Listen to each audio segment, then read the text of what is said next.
Olá, querido amigo, querida amiga.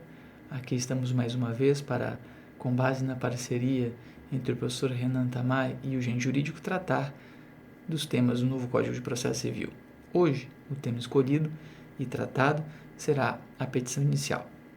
Bem, antes de começar a falar estruturalmente da petição inicial, considerando o novo Código e algumas importantes alterações que nós tivemos, calha relembrar que a petição inicial é um instrumento responsável formalmente por estruturar as bases de um processo sólido, bem como a base das questões controvertidas por vezes já ali postadas pelo autor.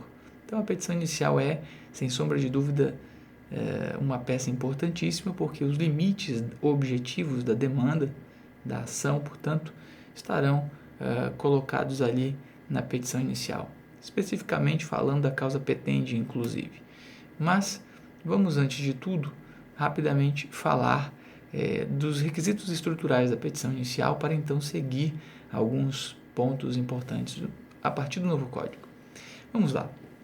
Observando o artigo 319, que é o artigo responsável pela afirmação dos requisitos da petição inicial, nós percebemos que há um rol já relativamente conhecido de elementos necessários.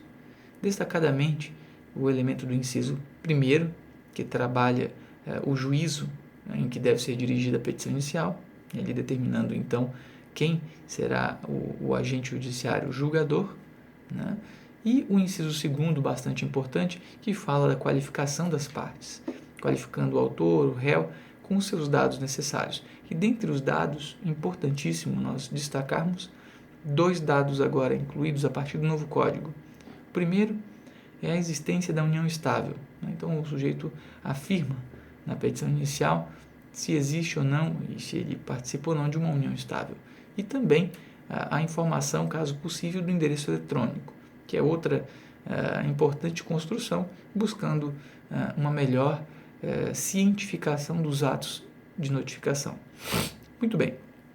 Depois disso, seguem sendo elementos da petição inicial os fatos e fundamentos, que basicamente estruturam a causa de pedir, os pedidos, que são mediatos ou imediatos, e as suas especificações, por exemplo, o valor da causa, as provas que se pretende produzir para efetivamente demonstrar o direito supostamente existente, e, ainda aqui, também importante, o inciso 7º fala da opção do autor pela realização ou não da audiência de conciliação e mediação, ou mediação, né?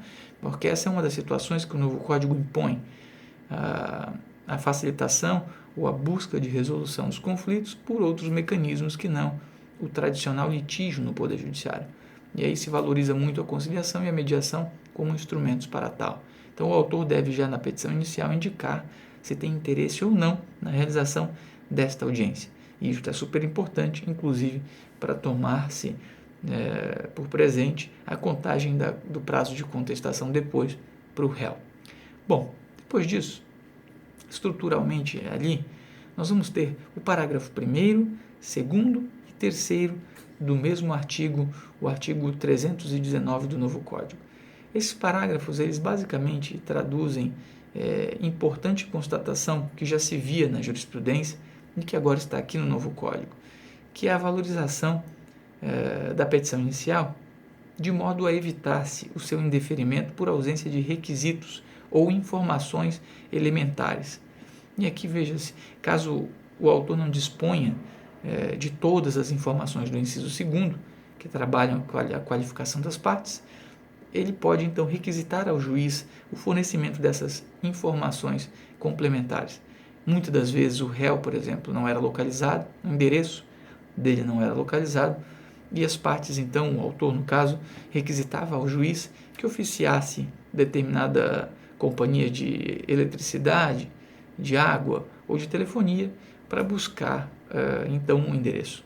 Isso acontecia e agora vem já salvaguardado pelo parágrafo 1º.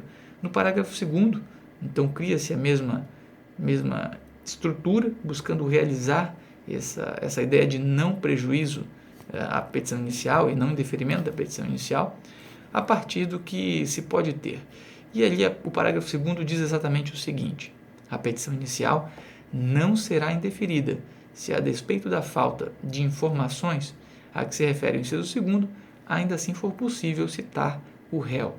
Então, digamos que falte algum elemento, como, por exemplo, o nome completo do sujeito, mas se tenha pelo menos o primeiro nome, onde ele mora e alguma informação documental que possa possibilitar a citação. Em ocorrendo de tal forma, o Código tenta e busca evitar, para esses casos, o indeferimento da petição inicial.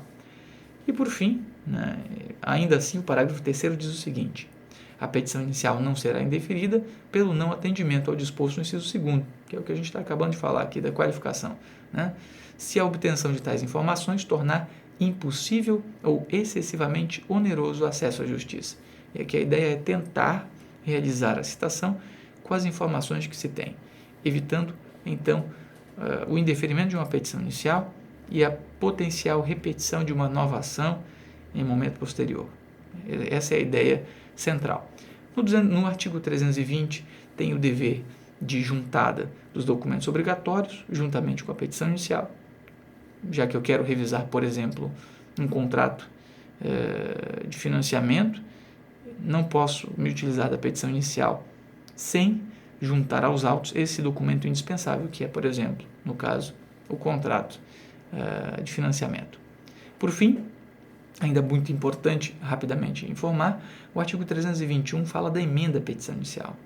A emenda à petição inicial agora poderá se dar no prazo de 15 dias.